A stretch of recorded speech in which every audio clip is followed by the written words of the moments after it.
Hello, everybody, and welcome to the Westwood Living Podcast Network. Tom Leyden with you. And this one, I'm going to tell you, episode 64 is going to sound a lot like a radio show because this might be the smoothest voice that you've heard on the other end here. Roula Bakis is with me. How are you? No pressure. Oh, thank you. Doing just fine. Thank you very much. Well, I appreciate you being here. And I always try to start these conversations by remembering to thank my sponsors for their support. So in all sincerity, without sponsors like you, and there are many, Westwood Living wouldn't exist. So thank you for that, and the support does not go unnoticed, and I'm very appreciative. So I appreciate your investments and your investment really in the community, right? That's what it's all about. That's right. Thank you for the opportunity. So Roula is our expert contributor, not only in realty, but also design.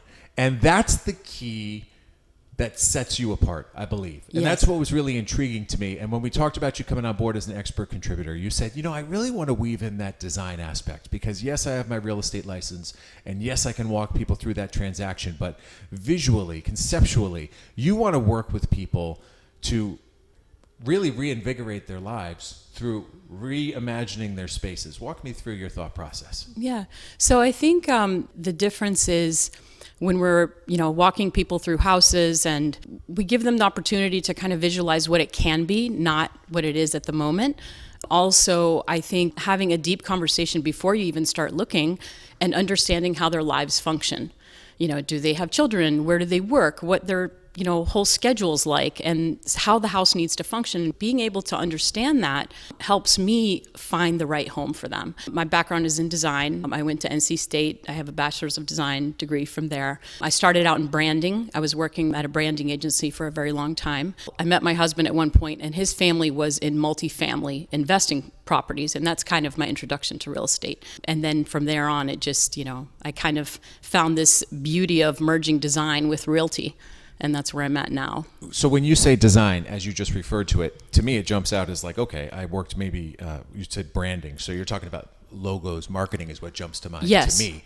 So how does that translate to what is now a much bigger passion, which is designing a home? Yes. So my degree is in environmental design. So basically when we were taught design, we were taught to think about two-dimensional design in a three-dimensional space. So it's a little bit different from traditional just flat 2D design.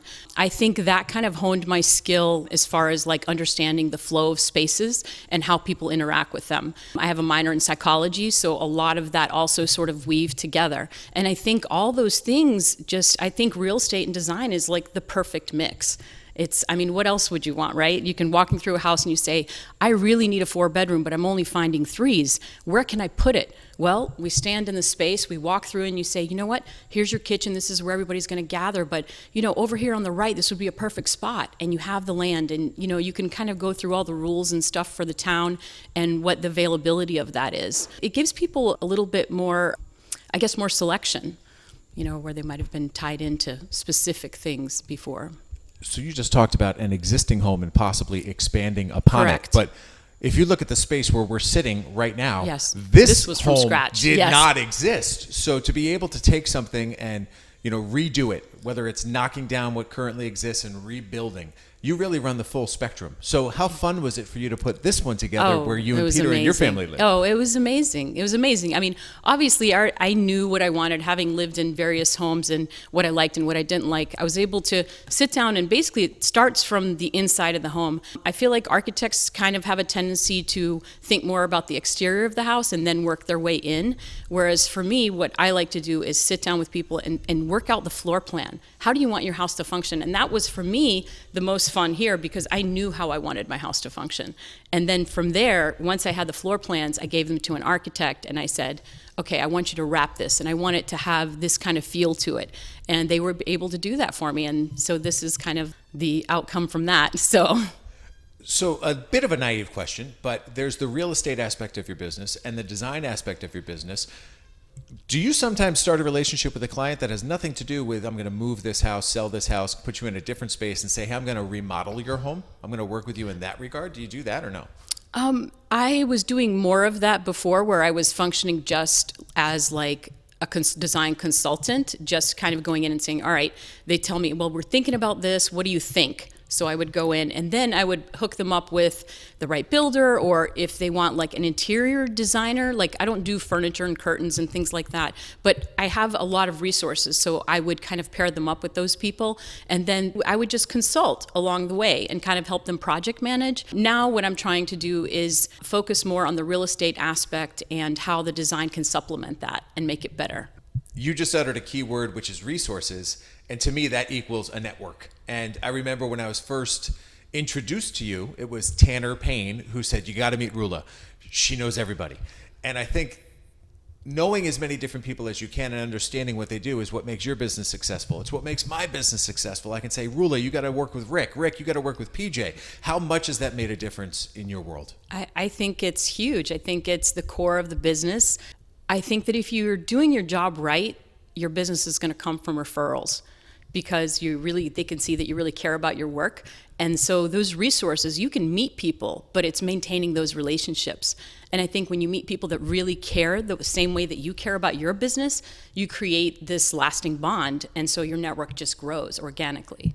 So one of the things you have the opportunity to do is write educational articles once every quarter in Westwood Living. And yours are different, and I like them because they have, the first one you wrote came in with a little bit of style. You know, I'm a fan of just writing a little bit differently where you can. And yours came in, you bolded a couple of words, and I loved it. So you took the assignment seriously, and your second one is now going to be featured in the October issue, which is great.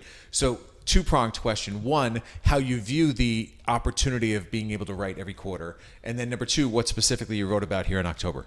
I really enjoy being able to reach so many people and educate them. I do feel like I have a lot of knowledge to offer on various aspects of the real estate and design world. It's just a great avenue to get and reach people.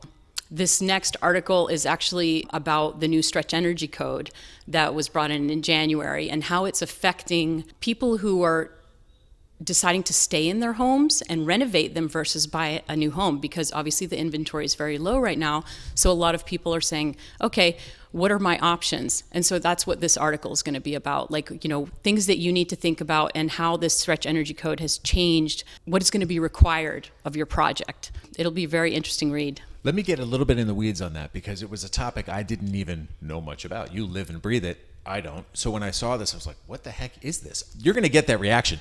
People are going to say, I don't even know what this is. So hopefully that gets them to dive in. But just give us a little tidbit about things people should be thinking about as it relates to this stretch energy code. With new construction, the guidelines have expanded, meaning the efficiency of the home, how you heat it, how you cool it, thinking about the environment, using low voltage lighting, things like that. The difference for the people that I think that it's going to affect the most is the people who are doing the renovation projects. And so what the code is saying is that if you're renovating over 50% of your home, that you're going to have to meet some of these standards, whereas before you didn't. So I think it's really important that when people start their renovation project that they're using a builder who is very knowledgeable about this, because it can cause a lot of delays and it can actually increase your costs. So budgeting, like, it's very, very important. Getting the education first before you start your project, and planning. You know, they say measure twice, cut once. That's what this is. Yeah, one thing we haven't talked about yet is your Greek heritage. Oh, yes. Number one, we're sipping on this unbelievable, delicious Greek coffee, which is great. Thank you so much. But secondarily, Artemis Realty and Design. That is the name of your company. So take us back to when you named your company and the significance of Artemis. So Artemis is the goddess of hunt and the protectress of the forest. Aside from it being part of Greek mythology, I grew up in the South in North Carolina, and my father is a big hunter. So I grew up, you know, shooting guns, bows and arrows, stuff like that. And so Artemis reminds me of my father. And so being away from my family, it's kind of a personal tie to them, a connection. So whenever I see it, I'm reminded of my family, of my heritage, and it just kind of ties it all together. And, you know, being a strong female figure as well doesn't hurt. So love it. Can we jump down the North Carolina State rabbit hole a little bit? Sure. So absolutely. There are some key things from my youth that I remember from North Carolina State, most notably Jim Valvano and the Wolfpack Yes. winning the national championship in 1983. I don't know whether you were old enough to remember that, but how much does that resonate with that school? And of course, Valvano went on to give that unbelievable speech at one of the first ESPYs, and it has such a lasting legacy. I've never been on campus, but what was the experience of going to NC State like? And I know I sort of put you in that one column. I'm sure it was much broader than that, but my experience is Jim Valvano and the Wolfpack. Yeah, I mean, it was a little bit after, before I went in, but... I didn't anticipate you'd be there in 1983. Come on now. But at least you might have remembered watching. Yeah, no, I remember watching, and I remember, even after, even while I was there, like you said, there was these long-term effects. And I did think that it brought this sense of unity to the campus, because it's a huge campus. There's like 40,000 students. Like, it's massive. And there's the Brickyard, which you would find, I think there was one time when they had a basketball game and somebody had a life-size cutout of Valvano there.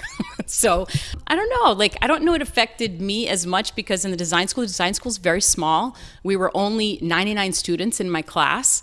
The rest of the campus was kind of on the other side. You remind me a little bit of my dad, because he was a chemistry major, and he went to Seton Hall. He's like, there were 8 of us. Yeah. So you are in your own little world in that regard. You are, yeah. So let's talk about Westwood and what drew you here. And here comes a girl from North Carolina. You get pulled up to the Northeast. How does this happen, and how do you settle on Westwood as the landing spot? Well, so it's, I'll make a long story short, at least I'll try. When I graduated from college, I went to work in London for a little while, and while I was there, I kind of fell in love with the architecture there. And when I came back, I went to interview with different ad agencies around the country, and one of them was here in Massachusetts, in Concord, actually.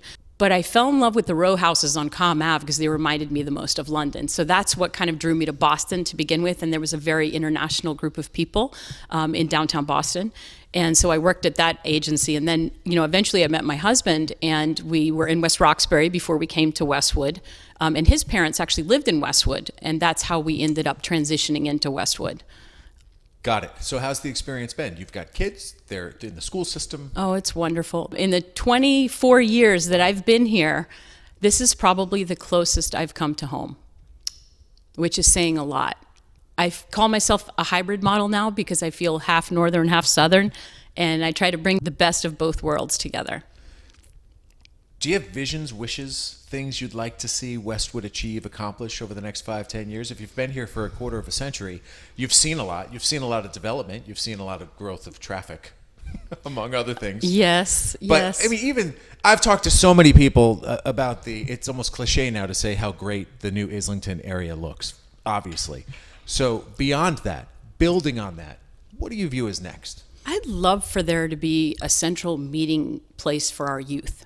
And I know that there's a lot of buildings that are kind of turning over right now.